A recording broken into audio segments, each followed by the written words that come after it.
Hi everyone, welcome to the channel. I'm Simon. Let's take those glasses off. So here we are in Phuket, and we've been here 2 days. Arrived on Wednesday, it's now Friday. Had a lot of rain, but it's that time of the year. Plus we're on an island, and currently we are up on the hill above Patong beach. We ventured out today to Karen Beach and Qatar Beach, and the last couple of days we've had a look around Patong, briefly over to Kamala, and we'll go next week and film Kamala, some other beaches, and we'll hopefully get to Karen and Qatar when there's no rain. So far, so many people said when we're going down to Phuket that it was deserted and it's going to be all closed and very quiet. Well, there's a little bit of traffic about, nothing like normal. There are very few foreigners here, apart from expats, and they're in small pockets. You spot them around, you'll see the odd bar open here and there, and there'll be 3 or 4 in one bar. It's a bit of a shock coming here. We haven't been since 2008, so it's been 12 years. But it hasn't changed that much. As you can see, Patong itself, looking down on it, it's a very built up area. And this area is primarily for tourists. It's hotels, it's condos, restaurants, shops, beaches, and it is geared up for tourism. So here, right now, with no tourists, it's quite eerie. What I am surprised is, although we're in the middle of the worldwide illness, that the government and council haven't taken advantage of the quiet roads, especially along the seafront, the beachfront at Patong. The roads are terrible. There's drain covers missing, there's potholes, road surface is bad. They are doing some cable work at the top end, the northern end, and looks like they're putting some electric cables underground. But I would have thought that the local council would have took advantage of this, resurfaced some of the main roads. We did pop over to Karen and Qatar, and they are doing some road surfacing along Karen beach, which is good to see. But the infrastructure, yeah, it seems just to have, everyone's like shut down, just walked away from their businesses and buildings and hotels, put some plastic sheets over everything and left it. And it's quite exposed, the Patong Bay, with the wind and the rain. And I've popped a video up a day or so ago showing you what it's like walking along Patong Beach, looking at the hotel fronts and the restaurants, and it is all closed. There was a pharmacy open, there was a shop, opticians open, and I think a family mart on the whole middle section of Patong Beach. There was a few people on the beach, a few people who've got jet skis and surfboards and things, hoping for some customers, which probably didn't come. Inside of Patong, the Jun Silon shopping centre, which is the biggest one here, I believe, in Patong, and dead opposite the Central shopping centre, they were both open, 50% open. A lot of the smaller market type stalls were closed, the one-man bands and things that rent in the square section at the back of Ceylon. What do they call that? Patong Square? Anyway, a lot of that was closed. But the bigger stores like Robinson and the main shops, the higher end shops like Studio 7, Apple Computers and things, some of the fashion shops were open. So that was good. And around Patong, for instance, Western fast food, McDonald's, there's about 4 or 5 branches. They're all closed, except in the Jun Silon Centre. Maybe inside the Central, I'm not sure. Burger King was open in Jun Silon, but nowhere else. Starbucks, there's one open on Patong Beach, but again, I've not seen any other one open. And there's quite a big group here called the Coffee Club. Haven't seen one open. Was hoping to find one of those because they're meant to do good breakfasts. a lot of the massage shops where you'll find 3 or 4 girls sat outside, quite a lot of those are open, but no customers. Bars, we did venture into Bangla Road, which is the entertainment section of Patong, the main bar road where you'll find nightclubs and beer bars. I'd say 10% of it was open. A few girls about, no foreigners wandering around. There's also a few little beer bar sections off Second Road. Again, a pocket full of foreigners. Regulars, maybe expats, go there, but quite a few of those bars were nobody there at all. Yeah, it's quite eerie. It's great for us coming here at this time because we can get around easily and film without bothering anybody, which is good. The weather, it's rainy season, and that's fine. We knew that it was going to be wet a lot of the time. It's no problem. We've got a scooter here with a condo we've been lent, and we've got the truck with us, so we can get around.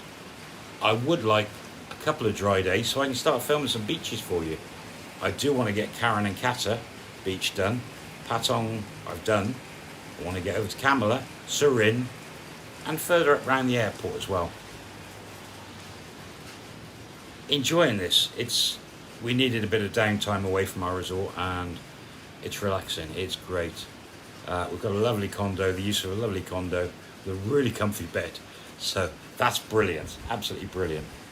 As you can see the picture here, it's just drizzling, constant rain here. And looking up at the hills, the mist is moving over. It's beautiful. I'm sat on the balcony looking at this. This is my new mobile office for 2 weeks, and it's fabulous. Really good. Plus, I'm working on an iPad Pro and a bit of software called Filmic Double Take. Allows you to run several cameras. They've just released it today for the iPad, so I had it on my phone. It's free, and I'm hoping this comes out well. Means I can actually use the iPad more, which is brilliant. Internet around Patong, I'm quite surprised. I have 4G internet on my phone, but the signal down in the basin, in the bay, is quite bad. And when I was over at Kamala last night, the signal was pretty bad. Here up at the condo we have the Wi-Fi, but my 4G works fabulous up here because we're above the rooftops, and in fact right in front of us I can see a mosque on the top of the building, dead in front of us, so that could be why. I only just spotted that. Fancy not seeing that. So that helps. Filming on the road's a little bit tricky because of getting footage. It's usually large files and getting it up to your computers and into the cloud, etc. Time consuming. But I'm hoping to make a lot of videos while we're here over this 2 weeks and show you some bits and pieces of the island. It's quite a big island. It's about, I haven't got me numbers, but I guess it's about 50 kilometres by 30 kilometres. Can I find out? Let's Google it. How big is Phuket? How big is Phuket in kilometres? Let's have a look. What does Google say? It says 12 kilometres. That's not a very good answer. What is the size of Phuket? Come on. It's 863 kilometres, square kilometres. Nope, 543 square kilometres. That's a lot. That is a lot to cover. We're going to try and do as much as we can. If you lived here as a YouTuber, Patong would probably drive you crazy. I can see why Rob, 20 Seconds in Thailand, is living over in Kamala. A little bit quieter, a small expat community, and quite well located to wander around the island. But I think you could easily make 1,000 or 2,000 videos sat in Phuket as a YouTuber if you were into things like hotel reviews, and resort reviews and beach reviews. A lot here. So there's food for thought, hey? You never know. We might come down in the future, in a year or so, once the resort's running well and people come back. If we can get a manager in there, maybe we could come down and spend some more time here.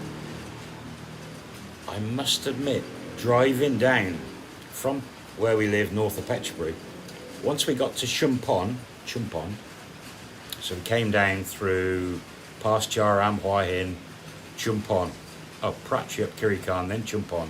Then we turned off and headed west, across the hills and down to Ranong, not to be confused with Rayong. Rayong's over south of Pattaya. Ranong is between north of Phuket.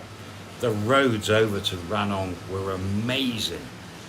And then after Ranong coming south, they were amazing too. Came across some beautiful waterfalls. A little bit of roadworks, roads being done, and all in all, absolutely amazing. Amazing. Ranong, surprising since I've last been there, which is 20 years ago. It's a sort of sleepy town. It's on the river estuaries, and you can get boats across to do visa runs, the old border visa runs, into Myanmar, Burma. And as you drive just north of Ranong coming in, you physically have the border right next to you, 20 meters away, next to the road. So you could just walk over and backwards. No border as such in some places. Just beautiful coming down there. Ranong itself, a couple of nightclubs. There's probably 20 bars there, which surprised me. Sort of beer bars. A lot of hotels. Not the... We tried a hotel, it was okay. Don't think there's that many hotels. Not... Yeah, maybe there's... Probably is just outside the town, but would need to have a search around to find a good little hotel. A lot of sort of 2-3 star hostels type hotels. I imagine a lot of backpackers go through there. But a great nightlife, a lot of different restaurants and various foods. Would like to go back there and spend a few days there, maybe a week, and exploring, because the hills around it and the waterfalls, amazing. Really love those roads. And coming down here to Phuket, I think it was 4.5 hours from Ranong, maybe 5 hours, Ranong down to Phuket. What a road, stunning road. If you had a motorbike and dry weather, beautiful, absolutely beautiful. Amazing. Love to do that road again. But when we leave here, I think we're going to go cross country to Siratani this time. Mem wants to drop into a temple she goes to occasionally, and then from there we'll head back up north. Whether we make it in a day, I don't know. We might end up it's about 750 kilometers, but with stopping at the temple and things and not going fast, we might stop halfway up and have a night on the way home. We'll see. But absolutely loving here in Phuket. It is a beautiful island. It's very overdeveloped in Patong. Where we've just been in Karen and Kata, there's not a... It's, again, little bays and little basins. There's not much room for building there.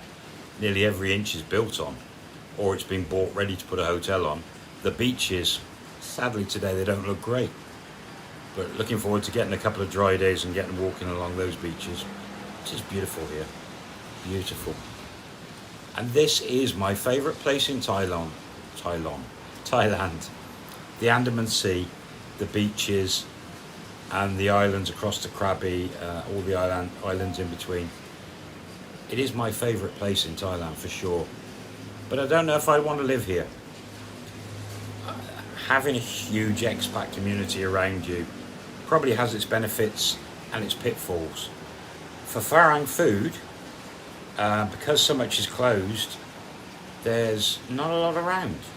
There's not a lot of Thai food restaurants open, but we're starting to find them as we explore. The odd one dotted here and there. But in normal operating situation, thousands of restaurants, and you'd be spoilt here. We're about 30 minutes from the airport, and it's an international airport, so one of my favourite places in Thailand. Across that way and south, Hat Yai. Oh, I've got to go back there one day. Must go back there and see it again. Anyway, I'm rambling on. That is 2 days in Phuket so far. If you have any questions, comments in below, and I will try and get this video up. It'll be next week. Email me if you're in the area, want to catch up with us, if I haven't already caught up with you, and we'll see if we can catch up with you. landofsmilesthailand@gmail.com. Just give us a shout, and we'll be doing quite a few live streams, continuing hopefully. So look forward to catching you on those. Have a great day. Stay safe. Things are looking like the borders might start opening soon. There's talk of vaccines, there's talk of borders opening, there's talk of new visas. Let's see what happens. I'll see you soon. Thanks for watching. Bye bye.